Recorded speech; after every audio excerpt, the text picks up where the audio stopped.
much forward to your talk. Thank you. And, I think it's the first time that I speak to a crowd consisting of a gradient from high school students to distinguished professors from all over the world. So I think this is just a wonderful collection of people. So I'm very happy that I can speak to you. I have prepared a lecture that I try to make as understandable as possible. So you don't have to have any previous understanding of the issue, which may make it boring for some of the highly distinguished professors. On the other hand, I hope that really everyone can follow it. And it's about a topic that I really like. Not to say that I am obsessed with it over the last years. And this is in part because I've been preparing a book that will come out next year with Princeton University Press that is about this issue. It's about critical transitions. So what is a critical transition? A critical transition is, for instance, if you're in a canoe and you see something very interesting in the water. I'm a water ecologist, so that happens often, and you lean over, you want to see it better and better, and then you become unstable till the point that you're close to a tipping point, and even a minor wave or a hiccup or something can tip you over. So critical transitions are sudden big changes that happen because you reach an instability, a tipping point in a system. And for the canoe, everybody knows that. But would that happen in economy? Would that happen in the ocean, in the climate maybe? That's not so obvious. So I've been thinking and reading and modeling and puzzling a lot about this question. And I think we really live in great times for this issue. Some people may say we live in the worst of times. But if you're a scientist and you're interested in change in complex systems, we really live in the best of times, because there is a lot of change. And many of you will be very familiar with this kind of graphs, which show that from 1750 till now, like the damming of rivers has increased, the human population increased, all kinds of things increased, McDonald's restaurants, the number of motor vehicles, a linear increase since the 50s almost. But those graphs never really speak to me. Graphs are boring in a sense. And to me, it only comes alive when I think of the human dimension, in this case of my family. And this is a picture taken in 1921 of my great-grandfather. He was an amateur naturalist. He really loved bird watching and finding out which mushroom species he could find. That was his hobby. His profession was family doctor. And to move from one patient to the other, the blacksmith in the little town where he lived had constructed this vehicle. It's a dog-powered vehicle. The dog would go here, and he could go really fast from one patient to another one if it was necessary. There was an emergency. He could honk the horn that he had, and it went pretty well. And he was happy with that, but he really wanted a new invention, which was the car, the combustion engine, the fossil-fueled car. And there were only a few of those starting to come to Holland. And he wanted to buy one, but he wasn't allowed by the mayor of the city to drive the car, because the mayor thought it was really outrageously dangerous to have in the city. But he insisted for years, and eventually he was allowed to buy a car. He was the first one in the little town to have a fossil fuel driven car. And you can see he was really happy with that. He lost some hairs in the meantime, but that is a genetic thing. We lose them very quickly in our family. Now you may think that's a long time ago, the start of cars, right? It's now a major thing in the world, but it's not such a long time ago if you think about it. That's my great-grandfather, that's his son, that's his granddaughter, and this is his great-grandson, and as you can imagine, that's me, right? I'm looking into the eyes of the guy that had the first car, or one of the first cars in Holland. It's not so long ago. Things change rapidly. And now I have children, a son and a daughter, and that makes you think about the future, right? So what change will they see in their lives? Will it be the same kind of change that my great-grandfather saw? My great-grandfather lived in an empty world, very few people, with what we call small ecological footprints.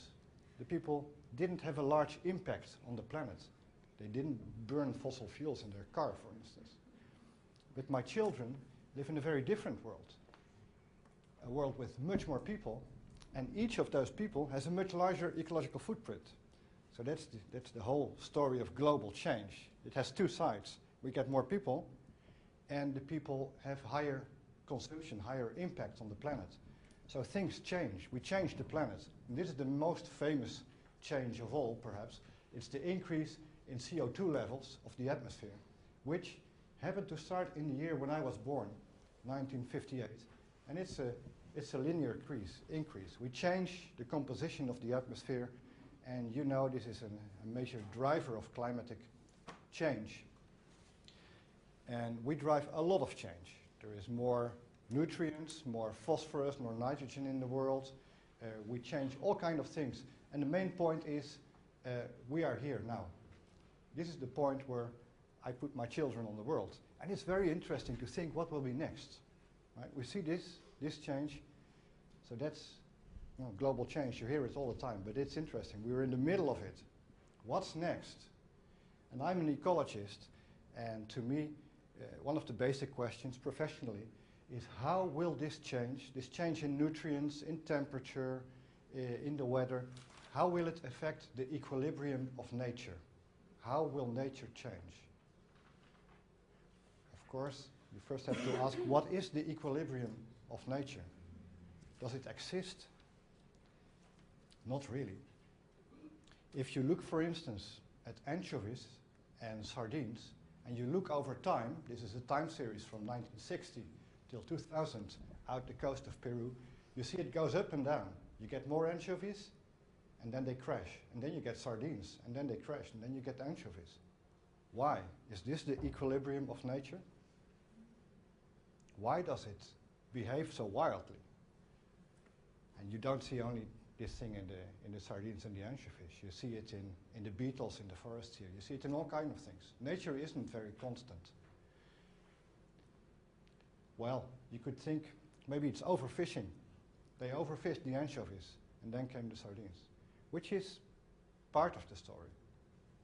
But you can reconstruct this change for thousands of years, looking at the ocean sediments, looking at the fish scales, and then you see that it has happened long before we started fishing. So what can it be? The weather, maybe. Maybe some years are good years for the sardines, other years are good years for the anchovies. And because of that, it changes all the time. That's hard to prove. How should you prove that? Scientifically, the best thing is to switch off the weather. Make the weather, the temperature, the rain, everything the same every day. And then see if it still happens. We can't do it to the ocean, but it's a nice thing in aquatic ecology that you can make very small ecosystems. These are ecosystems that have many species of plankton. And we can put them in a situation with constant light, constant temperature, everything constant. So what happens? Do we then see the equilibrium of nature? Will it stabilize? Surprise, surprise, it doesn't. Those are different species of plankton, of bacteria, over 10 years of time. A German called Heerkloos has had one of those systems, and 2 times a week he studied what was in the system for 10 years without stopping. And he kept it under constant condition, and the strange thing is it never settled down to an equilibrium. This, what you see here, is probably what we call deterministic chaos, the same thing that drives the weather. It never comes to rest. It's not a stable equilibrium. Even if the external conditions are stable, it keeps changing all the time. The system doesn't settle to a point, it settles to what they call a strange attractor. It keeps changing, which means also it's unpredictable. If you're here, it's unpredictable where you go, because small changes blow up in time. It's a bit predictable. If you're here, you'll go there. But then, if you go into this mess, where will you end up? Here, there? The weather is a strange attractor, and it's unpredictable in a sense. But it's also bounded, right? It won't go out of this strange attractor. The weather in Sweden next week is difficult to predict, but we can say that it won't change into the weather of Hawaii, at least not for the coming century, probably. So we have this internal restlessness of the system, but in reality also forced by the weather, which itself is a strange attractor, pushing it back and forward. And nature is influenced by humans doing all kinds of things. And this results in a permanent fluctuation, permanent change, that they sometimes call a noisy clockwork. A clockwork because there is internal ticking, but then it's noisy because of external forcing. So then the question becomes, with global change, if we change the planet gradually, but very, very strongly, what will happen? Will this noisy clockwork change gradually? Or will there perhaps be surprises? That suddenly you see a big change in the system, and then again it changes gradually. We know that there have been surprises in the past.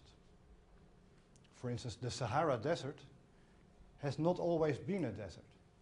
It has been a savanna-like landscape with lakes and hippopotamus. And if you walk in the Sahara now, you can still find bones of hippopotamus, showing you that originally it was a very different ecosystem. So how did it change? We know that because we can look into the ocean sediments and see how much desert dust there is. And if we look at sediment layers of 9,000 years old, it has 40% desert dust. But the desert dust, you see the scale is reversed, the desert dust increases over time, which means that the vegetation coverage in the area has been gradually decreasing. Now, this is a time series of 3,000 years. And if you would be a scientist in those days, this is 9,000 years before present, and you would be asked to predict what would be happening to that savanna-like ecosystem, you'd probably say, well, I see a pattern, there is a trend, and probably it's significant. You can do very good statistical tests on it and probably prove that there is a significant downward trend. So you would predict that, well, it's not going very well with the region because we get less and less vegetation. Or it may be just coincidence. If you're an optimist, you would say, well, maybe it'll go up again. This is Salvador Dali. We'll see him later in the presentation. He was very interested in science, but a very good, very, very well-known artist, of course. But that didn't happen. Neither did the trend continue. This is what happened. And we know that from the sediments of the ocean. We know that all of a sudden there was a surprise, and then there was the Sahara Desert. There are many more examples. For instance, coral reefs. We have one of the most important experts in the world on coral reefs here, and he'll give a talk, I think tomorrow. Is that right, Terry? So, are you talking? Thursday. Terry Hughes studied a change in the Caribbean coral reefs and is now working on the Great Barrier Reef. Those coral reefs were among the best studied ecosystems in the world. People knew almost everything about it, how quickly each fish would swim, how many eggs it would lay, which animal would eat which other animal. But none of those ecologists saw a big change coming, which happened all of a sudden when the whole coral reef became covered by macroalgae, and the ecosystem changed completely within 1 year. Now we understand what happened, but it was very difficult to predict that, even if you were with your nose in the ecosystem studying how it worked. And this species in the front is a brittle star. It lives in the ocean, sticking out 5 arms from the sand. In very high densities, they live up to 1,000 animals per square meter. So it's like a field of grass, all those little arms sticking out. We've been monitoring those close to Holland in the sea. And for many years, there was the same amount of like 1,300 of those animals per square meter. And we almost decided to stop monitoring because it was very expensive to go out with the boat all the time when we saw something happening. And then we continued monitoring, and we saw that the ecosystem just flipped into another state without those animals, and it changed to another animal, shrimps that were digging into the sand.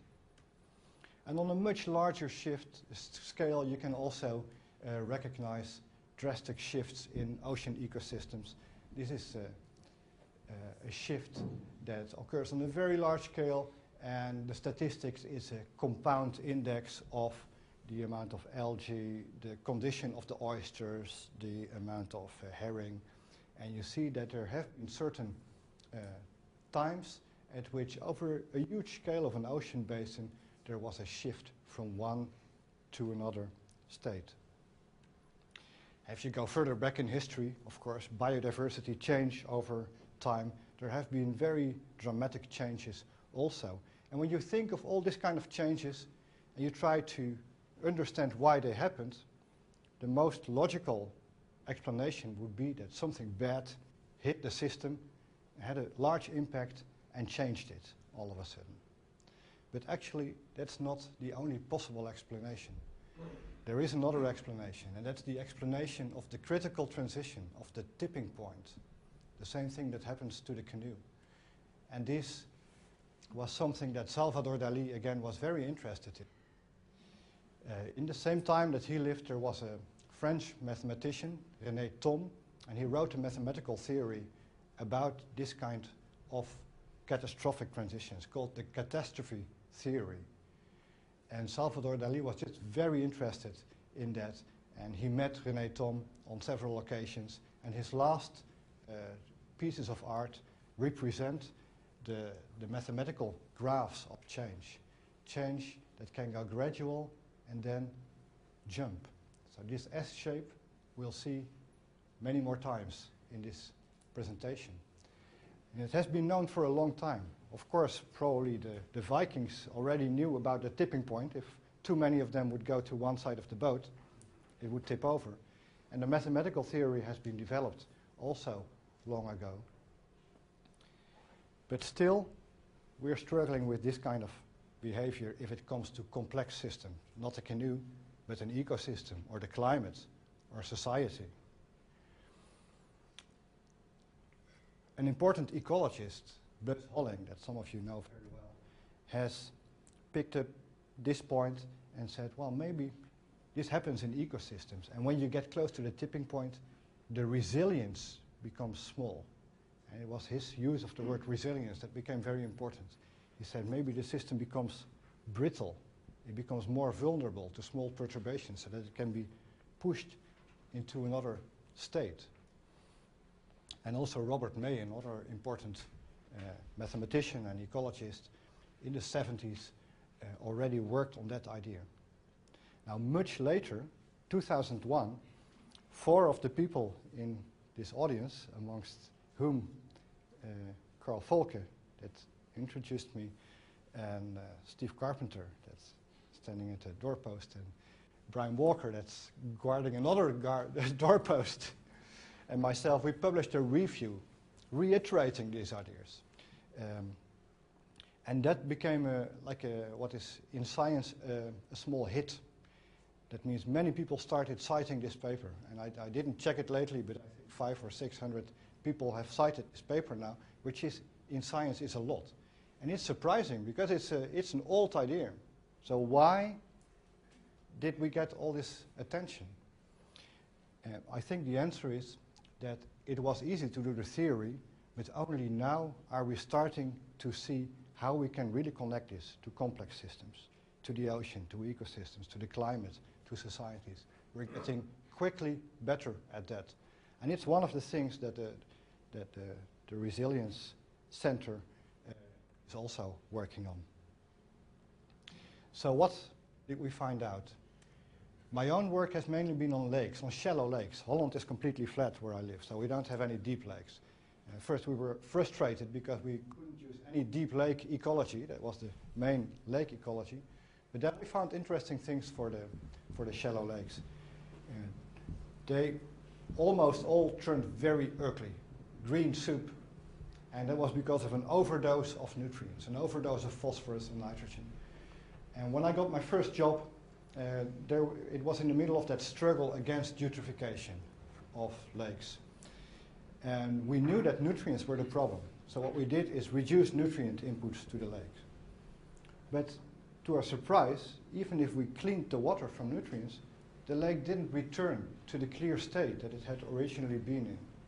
So then we started trying all kinds of things. And one of the things we did is take out fish. And surprise, surprise, if you take out fish from a turbid lake, it becomes a clear lake. We first tried it in small lakes, and it worked very well. And then we had nets of 3 kilometers length that we trawled between fishing boats and just took out 80% of the fish from big lakes that were turbid, and next spring they would be clear. So people said, wow, it's a good trick. And they were happy, but they were also a bit annoyed. They said, there is something wrong here. You're crazy. You're pushing the ecosystem out of equilibrium. You're messing with the equilibrium of nature. You should do something about the cause of the problem, not about the effect. You're just treating the effect. But the interesting thing is, once we took the fish out in winter, not all the fish, only 80%, and then we didn't fish anymore, the fish would quickly reproduce. We get the fish back, basically, quite quickly. But the lake wouldn't return to the turbid state. It remained clear. It's like we pushed it, we hammered it a little bit, and then it's flipped, and it got frozen in the other state that we like better. We like clear water. Why? Well, that is because those shallow lakes, once the water is clear, you get plants growing underwater, on the ground, and they cover the sediments. This is an oil painting of an underwater landscape of a clear lake. And once you have those plants, they are able to keep the water clear themselves. So they need clear water, but once they're there, they make clear water. How do they do that? One thing is that they protect the sediment so that the waves cannot resuspend it anymore, and it doesn't get turbid because of wave resuspension of the mud. Another thing is that they take the phosphorus and the nitrogen, the nutrients from the water, and if they do that, the phytoplankton, the unicellular plants that are in the water that make it green, cannot grow very well anymore. So they compete for the phytoplankton that makes the lake turbid for nutrients. And they do other things. They are, for instance, a hiding place for water fleas. Now, water fleas are little filtering machines, and they can make a lake completely clear. Usually, it doesn't happen because they're also the favorite food for fish. So if there is fish and they see a water flea, they go for it. That's why you can buy water fleas in the shop to feed your fish. But if you have aquatic plants, what the water flea do is, during daytime, they hide between the plants, so the fish can't get them. And at night, they swim out and they filter the water clear when the fish can't see them. And then during daytime, they go back again. So if you get those plants growing in the lake, they change many things. And in different ways, they all reduce the turbidity, which is good for them. So there is a positive feedback. Once you've got the aquatic vegetation, you get clear water. And once you get clear water, it's good for the vegetation. So this is quite simple to understand. And you would think, okay, so this means when the lake is clear, I'll have plants and it will remain clear. It guards itself against change. But that's not completely true, of course.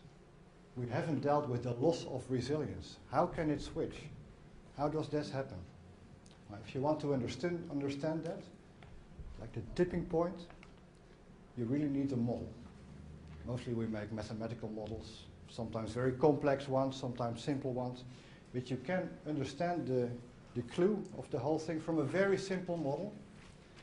So if you try to bear with me and you understand this, then you understand the basics of how such kind of changes can happen to systems. So this is a model for a lake. If we get more nutrients in the water, we get more phytoplankton, and because of that, the turbidity increases. More phosphorus, more turbidity. But if we have aquatic vegetation, at the same amount of phosphorus, will have less turbidity because the plants clear the water. Okay, so we have two models. Which one should we use? We need one model. That depends on the turbidity. Because as I explained, if the water is too turbid, it's dark underwater and the plants die. So there is a critical turbidity. If it's more turbid than that, more murky, more dirty, there is no light enough for the plants, and we'll have to use this model.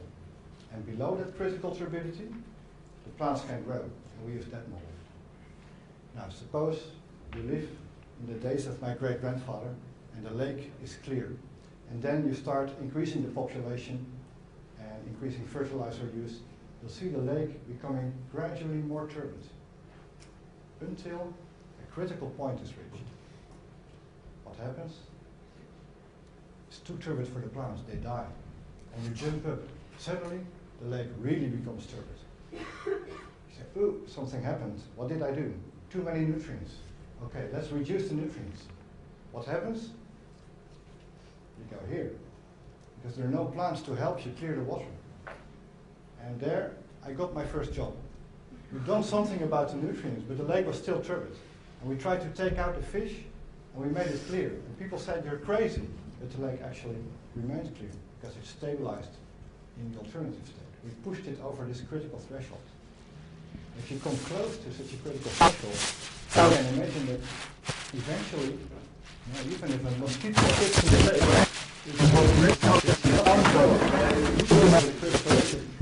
it becomes so fragile, that's the loss of resilience of the system. That you don't see until it's too late. Now, this is the same figure. The catastrophic of René Thom. It's a forward line that Dali saw was so interesting. Now, those were the early 90s, and we were thinking about the clear lake with a lot of vegetation versus the turbid lake. But later we found out that really the story is more complex, which is usually the case. First we find out something, and then we scratch a bit more, and we find out more and more and more. In the case of the lakes, for instance, there are more tipping points. This is Brian Moss, who's an important thinker in alternative stable states of shallow lakes from England. One thing we found out is that blue-green algae, Cyanobacteria, which can be toxic, can be another alternative stable state. If you increase the nutrients, you may shift from normal phytoplankton to blue-green algae. With the same amount of nutrients, they can make the water more turbid, which is good for them because they can also live better in turbid water. So it's again an alternative stable state, which implies that the lake as a whole may have several critical switching points. Also, you can have floating plants. In Nordic countries, you can have duckweed covering small ponds. But in the tropics, you can have entire big lakes covered by floating plants. And Niels Kautsky, who is also from Stockholm here, I met him in Zimbabwe for the first time, and he suggested to me that maybe those floating plants would be another alternative stable state. A lake could flip to and away from floating plant dominance. So we worked on that, and indeed we found out that increasing nutrients, you can shift the lake from dominance by submerged plants to floating plants in the same way. Again, a tipping point, a critical transition. So maybe that's a fourth stable state. And the nice thing of lakes and canals and ponds and aquaria is that you can test this kind of theory. So you can look at all the little canals we have in Holland and see how much duckweeds are in there. And then you see that they are either without duckweeds or with 100% coverage of duckweeds usually. And that's an indicator that the system tends to go to one extreme or another extreme. But it's not a proof. If you want to prove these things, it's better to do experiments. So we had experiments set up in the lab of competition between the floating plants and the submerged plants, for instance. And then you see that depending on the initial condition, either the submerged plants become dominant or the floating plants become dominant. So this is much more close to proofs of alternative stable states, which implies the risk of critical transition and so forth.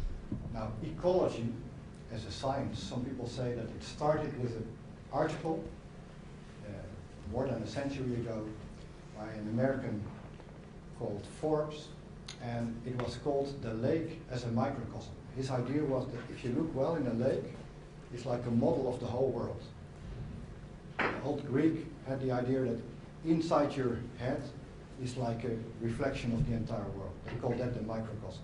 But his idea was in a lake, the lake is like a model for things that happen at large, even in society, he suggested. And I think that was visionary, but it's not so easy to prove. So would we find this kind of critical transitions and tipping points only in canoes and lakes, or may they happen at larger scales? Well, we know that this kind of feedback between plants and the environment can also happen in other systems. For instance, in dry regions of the world, it's often so that plants enhance the moisture. And this is central Chile, where you have pieces of forest and pieces of dry land side by side. And my wife, Milena Holmgren, who is Chilean, she has done a lot of research on that. And she has, with others, shown that if you have a forest, the regeneration of plants is very easy. In the forest, the temperatures are not too high, it's moist, and young trees can grow well. But once you lose the forest, it's very hot and dry. And if you're a young tree here, it's very unlikely that you make it. Actually, for two reasons. One, it's hot and dry. The other is that there are many rabbits and goats. So even if you would take out the rabbits and goats, the plants wouldn't survive because it's too dry. Even if there is a lot of rain, which may happen in an El Nino year, you can have 20 times more rain than usual. The plants will be happy because of the water. But then comes the goat, or the rabbit, or the mouse, and eats it. So one of the ideas that she's been working on is actually combine it. Wait for an El Nino year. When there is enough rain, actually the resilience of the bed state has decreased. And then you can perturb it. Take out the grazers, fence them out, and you may switch the system. And then, even if the conditions become drier, the system may remain forested. It's like the biomanipulation of lakes, but then with dry landscapes. On a larger scale, you also have a feedback between vegetation and rain. For instance, in the Sahara, if you have vegetation there, you create a monsoon pattern attracting rains from the ocean to rain out on the land. So the vegetation makes the climate rainier. This is probably the reason why we saw this sudden change in the Sahara. The cause was a change in the radiation that the Earth received, because the Earth's orbit always changes a bit. But that's a very subtle change, almost nothing. But it made the climate a bit drier, and then it slipped away. Vegetation became less, and when you lose the vegetation, you lose the rain, because the vegetation makes the rain and needs the rain. It's again that kind of feedback. Now, climatic changes, such as that one, have happened very often in the past. Actually, if you look at the history of the climate, it's very common to see rapid climate change. Critical transitions, probably, at tipping points, in which the climate suddenly shifts to a very contrasting state. A famous one that is quite recent is the Younger Dryas. 15,000 years ago, we're talking, the end of the last ice age. The ice was retreating, and the temperatures went up. And then, just when everybody thought the ice age was over, it crashed back. This is the reconstructed temperature at Greenland, reconstructed from ice cores. And it took several centuries when it again jumped up dramatically, 9 degrees, very quickly. That's climate change. Probably it happened because of the Gulf Stream collapsing and then switching on again. It's a big change. For instance, this happened much more recently, 1500, year 1500, 1600. It's called the Little Ice Age. And even that decrease in temperature had a large effect. In Holland, we could skate, whereas we normally cannot skate. In Greenland, the Vikings that colonized Greenland got wiped out. They died out. There was a collapse of that society just because this little dip. So what if we see that kind of thing? Bad. So bad that they even made a movie about it recently. You may have seen it. That was about the collapse of the thermohaline circulation. The movie was a bit exaggerated, but the science underlying it, there is some consensus there amongst climate scientists that actually the Gulf Stream, that is our heating system, has alternative stable states and a tipping point. What we do not know very well is where the tipping point is, if we are close to it or far away. We're probably far away from it, but we're quite uncertain about it. Let's go a bit further back in time. 2.4 billion years ago, the Earth suddenly jumped from an atmosphere without oxygen to a lot of oxygen. A jump of a factor 1,000. It's a logarithmic axis. And it's puzzling. We know why we got oxygen. It's because we got cyanobacteria, and those invented photosynthesis. They started producing oxygen. But they did so for millions of years, and no oxygen came into the atmosphere, almost. Until, with a delay of millions of years, there was a sudden jump, probably the biggest jump in the climate or in the atmosphere that has ever happened on Earth. A factor 1,000 in oxygen. Why? Well, there was a paper in Nature in 2006, and they did the equations of chemistry in the atmosphere, and they showed that you need a certain amount of oxygen to make an ozone layer. And once you have an ozone layer, it protects the oxygen from being broken down.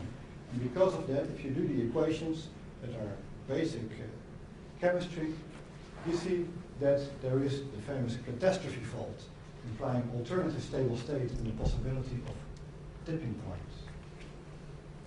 And there are many more examples in the history of the Earth. For instance, how much ice do we have? For a long time, the Earth has had no ice. It was an ice-free Earth, stable.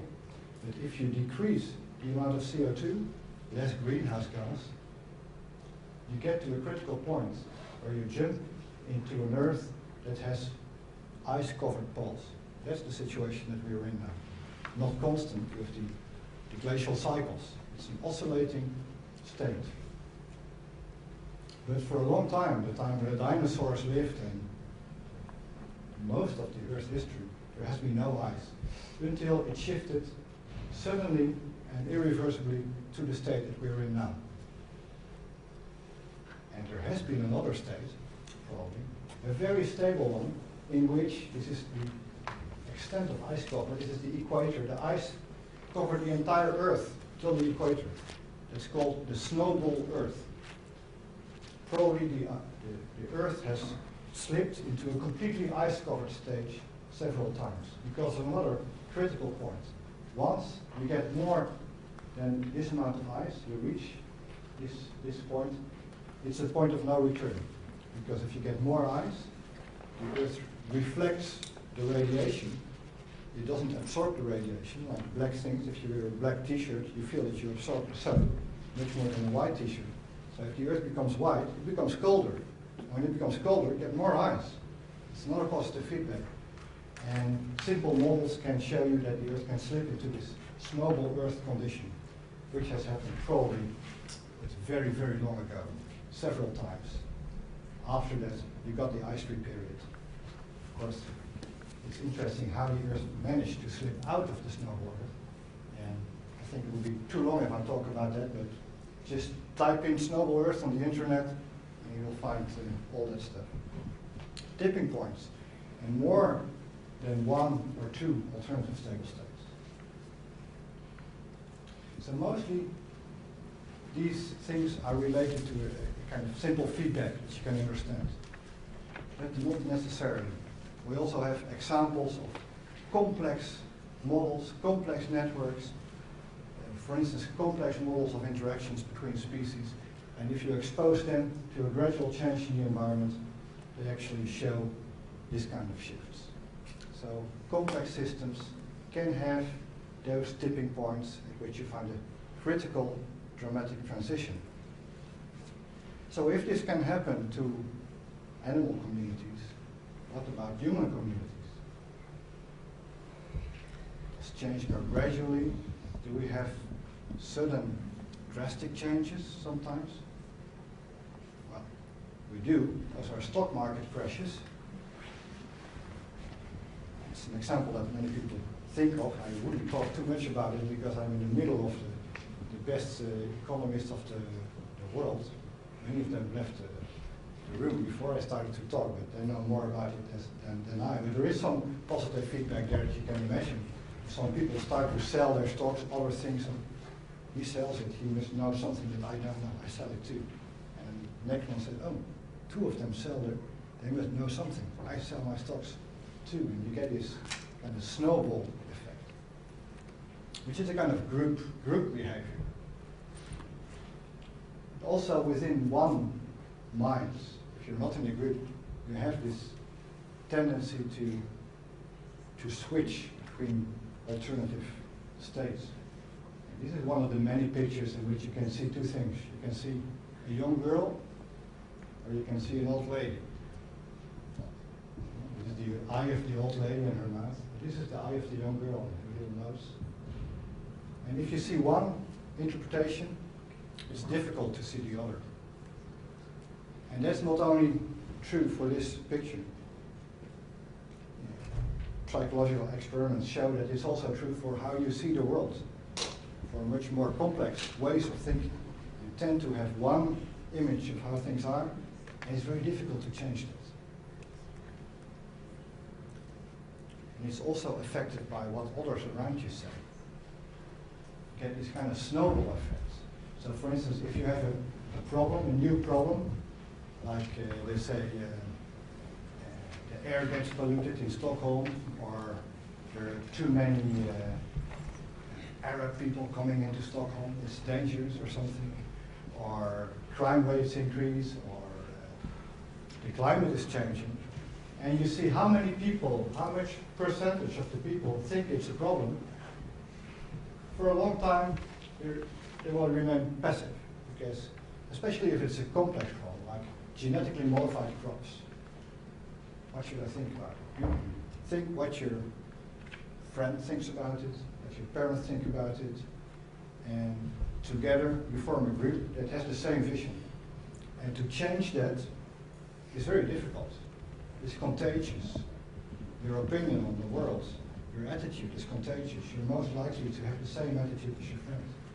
So only if a problem really becomes very obvious, you may switch, and suddenly everybody may say, oh yeah, it's a problem, we need to do something about it. And then if you reduce the problem, even if it's almost gone, people will insist, oh no, this is a problem, you need to do something about it. So societies tend to be systematically late. Groups tend to be systematically late in recognizing new things. They keep the same attitude. They don't change their vision, they don't change their behavior very easily, usually too late. Again, the catastrophe fault. Whether this happens, whether you have this catastrophe fault or a gradual change, depends on many things. Depends on peer pressure. For instance, how difficult is it to take a different opinion socially? Or if there are leaders that get a new vision and help you change. Depends on the complexity of the problem. If you can see the dead birds falling out of the air, you can judge for yourself. But who knows whether genetically modified crops are a problem? You have to trust somebody that explains you.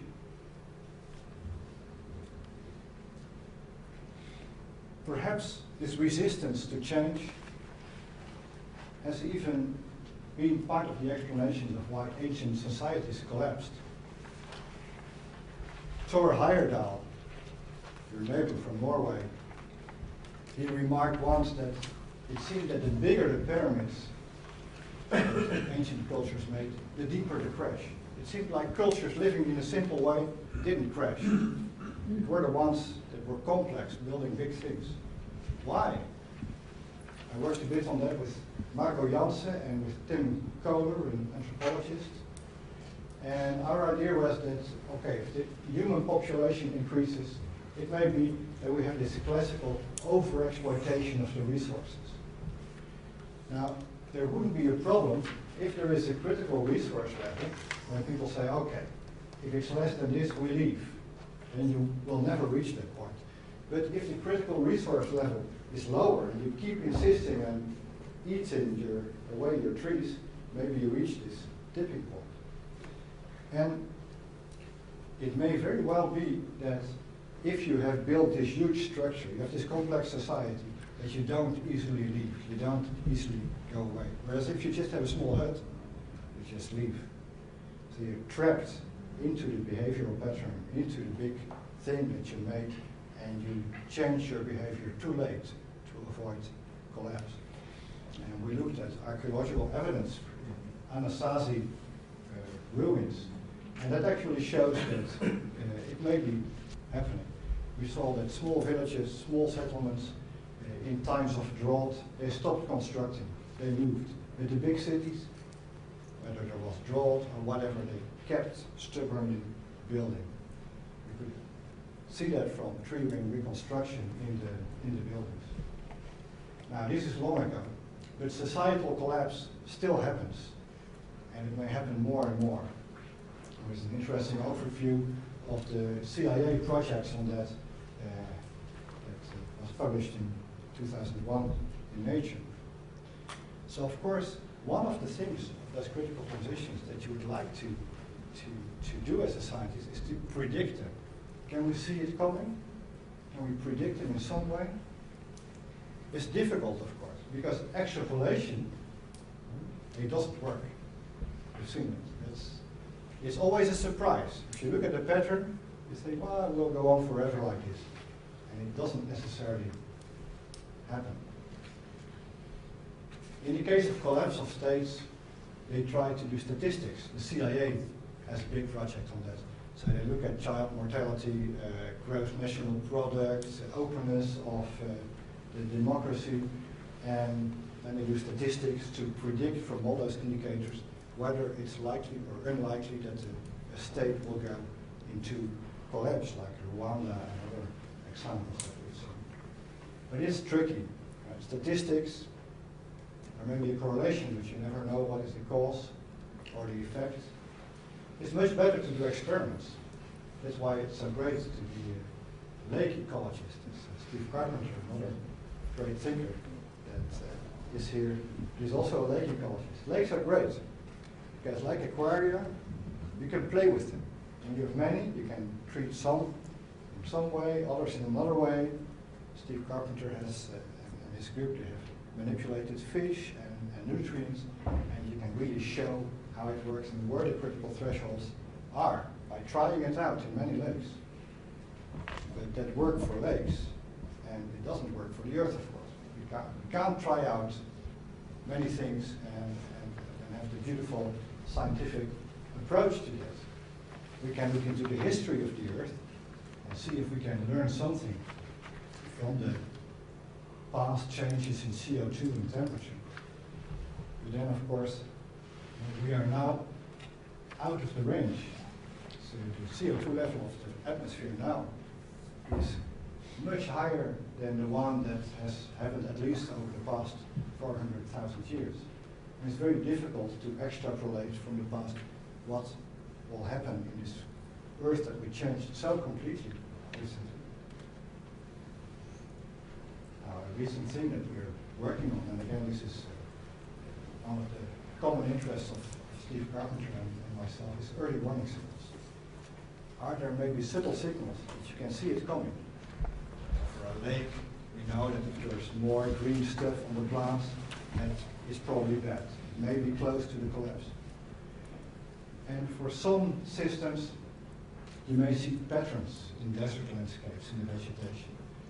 And there is some theory that suggests that there is a characteristic change in those patterns. If you see that, you may be close to a collapse of the system.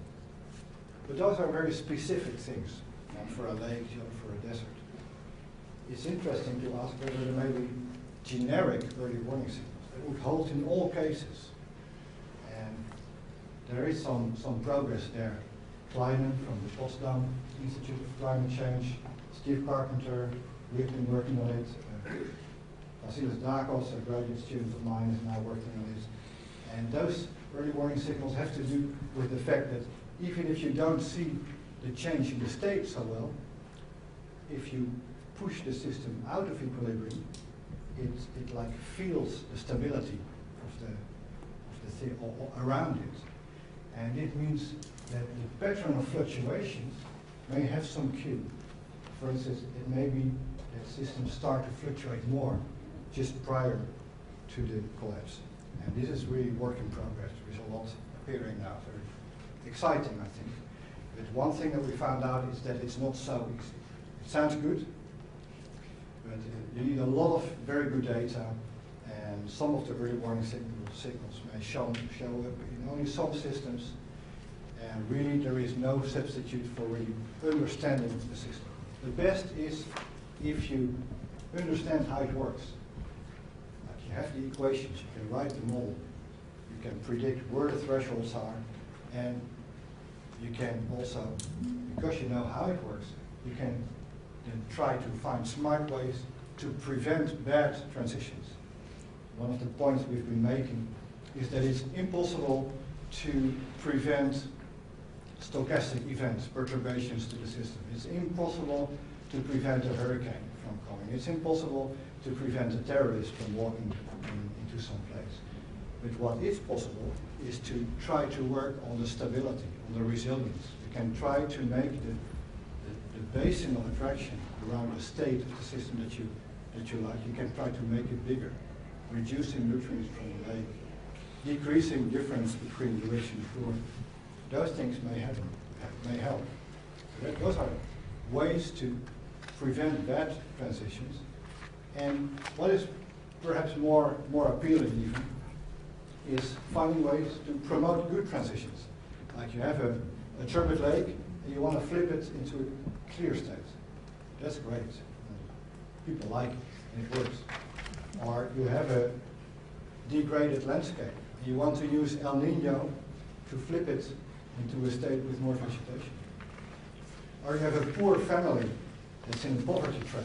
Because if you're poor, you cannot invest in things for earning money.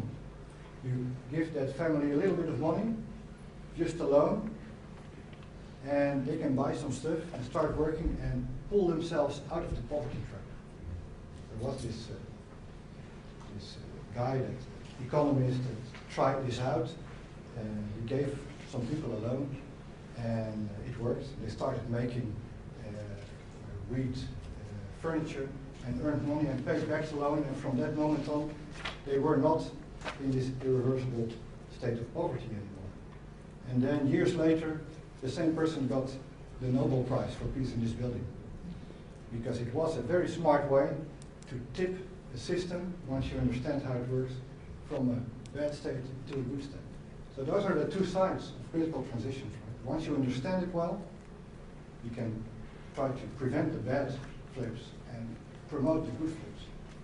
But it's not easy to understand the system well. Those complex systems are much more difficult than understanding a canoe with flips. So how should you do it? What kind of science do you need?